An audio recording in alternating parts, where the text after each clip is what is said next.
I was approximately $12,533 in debt. Looking at this, it blows my mind because holy, I was so irresponsible. It doesn't sound so impressive. I'm 25, but for me, it's something that I'm very much proud about. Let's go. So, for today, I am gonna make kimbap for the first time in a really long time because Suroy is having a friend over to watch the UFC fights, and I figured I might as well make something nice, and like I feel like kimbap is healthy enough and also it's like finger food, you know? So I'm just gonna go to the Asian supermarket now to buy the ingredients that I need.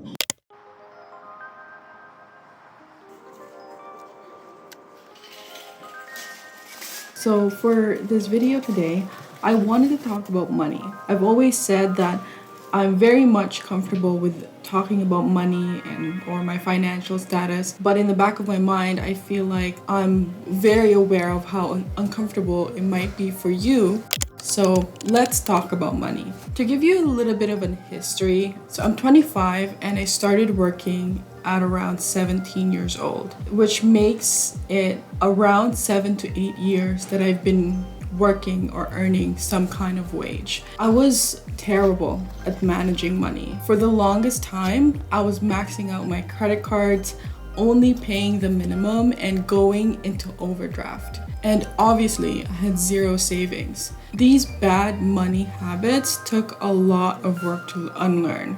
5 years of me having steady income, it took the world locking me down because of the pandemic and having a very influential person for me to finally get my act together. And so a little over 2 years ago in 2020, Suroy helped me take the reins of my finances and he helped me pay off my debt and create a financial plan for me. I was approximately $12,533 in debt. This included credit card debt, payday loans, and my student loan. I know payday loans are so embarrassing. I remember talking to Suroy about them for the first time and I cried my eyes out. I was so ashamed because I knew that taking these loans was very stupid. Very stupid. To give you perspective, the typical interest rate for credit cards is at 19.99% and Cash Money's interest rate is at 46.93%. Payday loans are shark loans. These businesses exist to keep poor people poor. If you've ever considered it or even thought about it, this is your sign to run.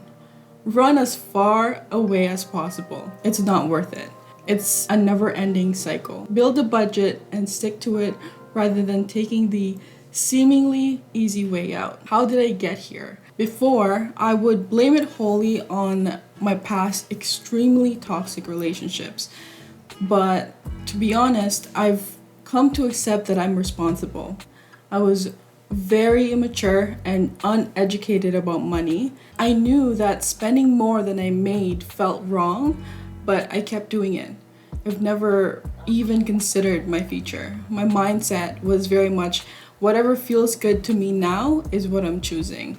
So fast forward to today in 2023, not only am I debt-free, excluding my student loan, which I will talk about later, I've also started investing into my TFSA, which is the tax-free savings account. I have a travel fund that I set money aside every paycheck. I can invest in my experiences, the vacations that I want when I want them. On top of that, I'm paying rent and I'm paying the bills like an adult. So let's take a look.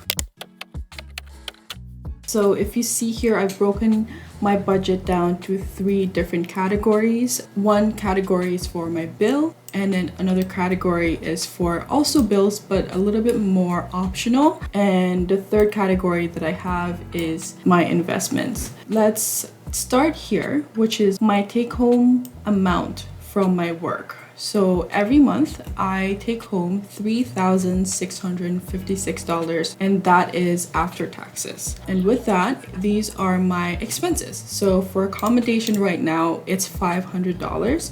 Like I mentioned before, we do live with family now, which is Suroy's cousins, and they graciously let us live in a part of their house, and we pay $1,000. For the car payment, I pay $120. I don't think it's exactly this amount, to be honest. From what I know, it's just a little bit less than this, but I always try to round up, so I'm never short for my most important bills. So this is half. So really it's around $240 for our car payment.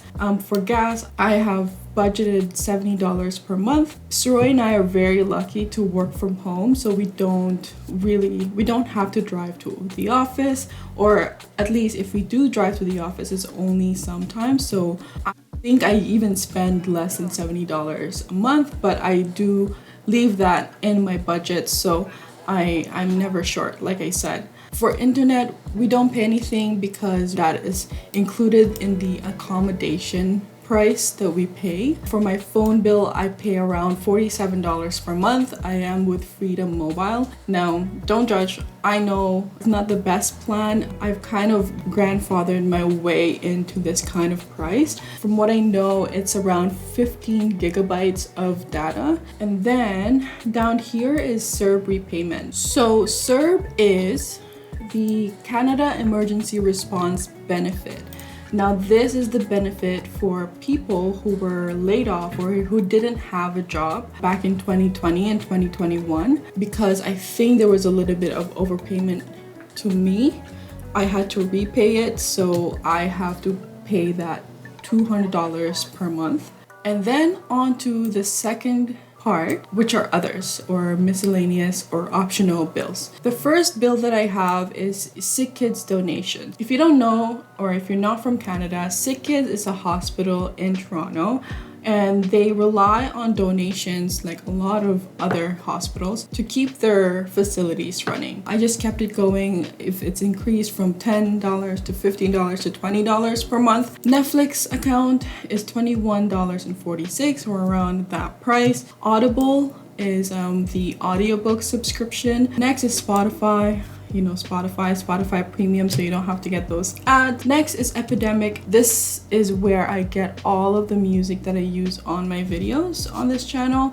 And same with Envato. So Envato is another subscription that I use for videos. Now for this one, I get all of my stock videos, all those drone shots, any fonts that I might use that I need a license for. I just pay $44.56 every month, so I can use them with no additional fee. And then here are my investments. So for example, TFSA Investments is the tax-free savings account. Every month I put $500,000 towards my retirement, and that is considered real investment. Another one is OSAP payment. If you're not from Ontario, this is basically student loan. I pay $100 every month for that.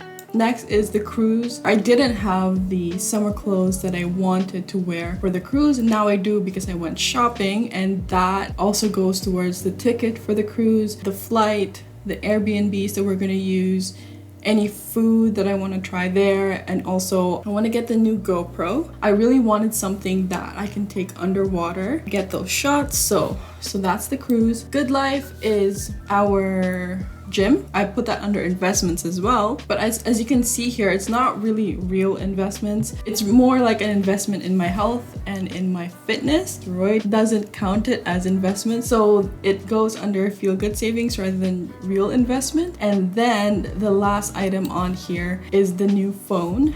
When the time comes, I will be ready to purchase a new phone rather than do a payment plan like I usually do for my new phones. I just wanted to buy it outright so I don't incur any interest. And with that, I wanted to discuss my net worth. So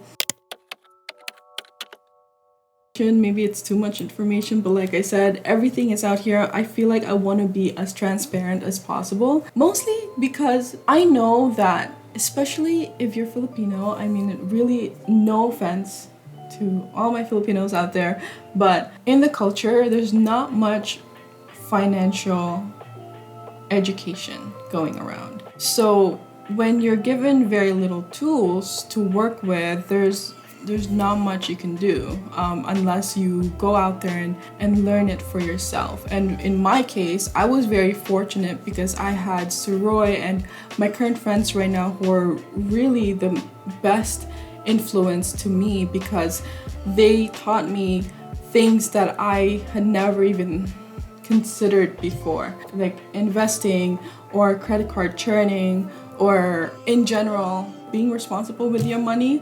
So anyway, so let's start at the beginning here. If you can see here, in October 2020, my net worth was at negative 12,533. If you can see here, my total liabilities is at $12,772, and my assets was at $238. At Cash Money, I owed them $1,300. With my Visa, I owed them $4,100,000.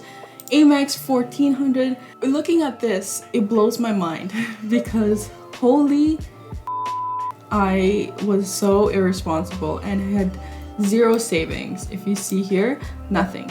I had maybe $114 in my savings, $125 in my checking. And then if we jump all the way to today, today is February 3rd, here is where I'm at. No more Cash Money loan. I do owe Suroy a bunch of money because like I said, we split everything. We use this app called Splitwise with our bills and everything. Sometimes we use his card so he can get the points. Sometimes we use my card to get the points. So this is basically what I owe him. My Visa, there's zero. My other Visa is zero. My Amex, I have $685, which will be taken out of my checking account when it's due. My OSAP is now down to $3,165. I had my laptop that I'm using right now to edit on a payment plan, but I actually finished that payment in November. I still don't have savings because really the savings account is what is in my TD account, but I do have savings with my Wealth Simple account. My checking is at $242. The reason why is I learned not to keep too much money. I should keep more than $200 in my checking account. So I'm still not perfect. I'm still on my journey to be where I really want to be. I never really want to keep too much money on my checking account. I always want to put it away on my TFSA or my sinking funds, whatever I'm doing at the moment. And then my TFSA is now at $7,924, and my sinking fund at the moment, which is for my phone, is $250. So in total, my total liabilities is $4,631. Assets are $8,416, and my net worth, according to this, is $3,785. It doesn't sound so impressive. I'm 25. Like I said, I've been working and earning some kind of money since I was 17. But for me, who has always felt kind of helpless and always ignored my future and what am I gonna do for my retirement, this is something that I'm very much proud about. I want to highlight specifically May 2022. Last May, finally paid off a lot of my debt. I remember this specific moment and reaching positive in my net worth, and it felt so good.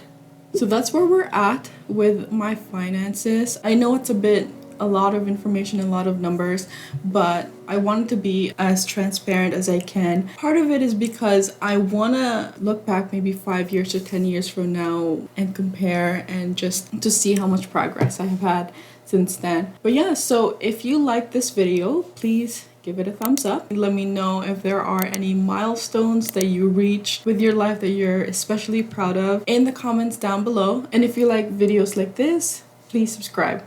Okay, thank you. Bye.